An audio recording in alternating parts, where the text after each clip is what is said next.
When a famous French painter was jailed in the late 18th century because of his political ideas, the inspiration for one of his greatest masterpieces came from an unexpected source.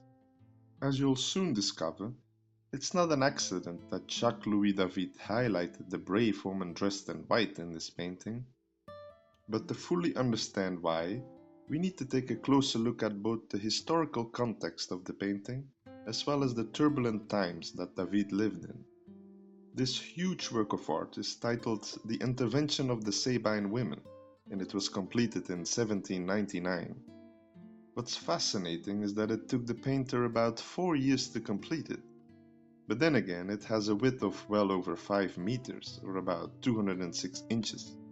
Jacques-Louis David was the leading neoclassical painter of the late 18th and early 19th centuries. As the name suggests, artists from this era were highly interested in the art and culture of classical antiquity. They captured stories and feats of architecture by drawing lines, and then drawing some more lines to complete the composition. The interest for anything classical was fueled by the rediscovery of the ancient Roman city of Pompeii in southern Italy, as well as the subsequent writings of German historian Winckelmann in the 1760s. For David, the neoclassical movement went deeper than merely a keen interest in classical antiquity. He saw it as an act of rebellion against the frivolous nature of Rococo, a style associated with the Ancien Régime of the French monarchs. But there's more to the story. I found Jacques-Louis David to be somewhat of an enigma in the world of art. He was certainly a strong and somewhat unpleasant character. He also had a serious scar on the left side of his face due to a fencing injury in his childhood. His difficult personality might even be one of the reasons why he didn't become the director of the French Academy in Rome in 1787. He never got over this because it was a position he wanted so dearly, and therefore he held a lifelong grudge against the French Academy. This is likely also one of the reasons why he became a fervent supporter of the revolutionaries when the French Revolution broke out in 1789.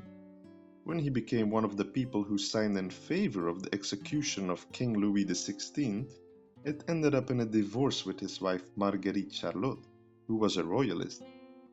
It didn't just end his 11-year marriage, but also landed him in prison a couple of times. Luckily for him, he didn't lose his head like some of his friends, but he barely escaped the guillotine at the end of the so-called Reign of Terror. While in prison at the rather comfy Palace of Luxembourg in 1795, he was visited by his wife Charlotte. This unexpected visit certainly changed his outlook on the situation, and it reignited the love he felt for his ex-wife.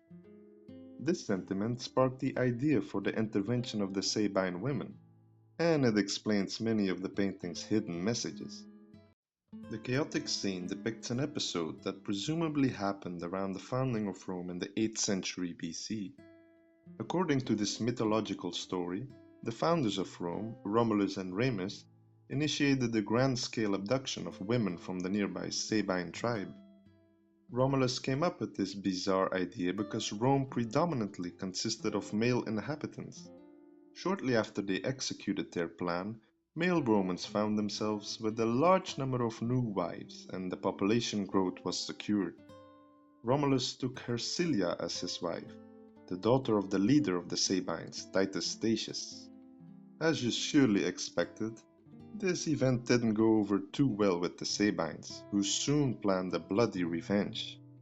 They managed to bribe a Vestal virgin named Tarpeia to conveniently open the city gates for them.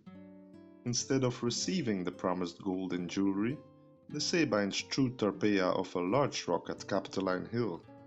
This rock is still known today as the Tarpeian Rock, and it was consistently used in ancient Rome to execute traitors and other criminals. Unlike many other painters who came before Jacques-Louis David, the French master chose to depict the Sabine invasion of Rome. He considered it to be a sequel to the Abduction of the Sabine women by Nicolas Poussin, one of David's great inspirations who lived over a century earlier. As you'll soon learn, David used several symbolic elements that he took from his own life and integrated them into this huge canvas. The most prominent part of the painting features three figures in the foreground. We can see Hercilia, who literally throws herself between her retreating father Titus Statius and her attacking husband Romulus. Romulus can be identified by his shield that shows him and his brother Remus being fed by the Capitoline wolf. I'm pretty sure you know this story.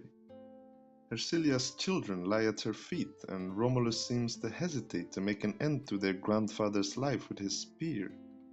I think it's pretty clear that the painter thought about his wife when he started making sketches in his studio at the Louvre in 1796. He started writing letters to Charlotte, expressing his love, and the couple remarried the same year, following their divorce just 3 years earlier. Apart from depicting Hercilia as a strong woman, I think this scene also makes a reference to the aftermath of the French Revolution. The woman clearly appears as a beacon of peace in turbulent times.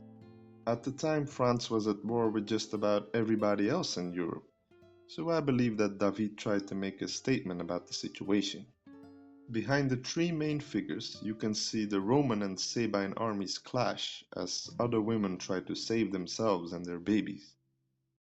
Further in the distance, you see a castle-like building, which likely represents the Bastille in Paris.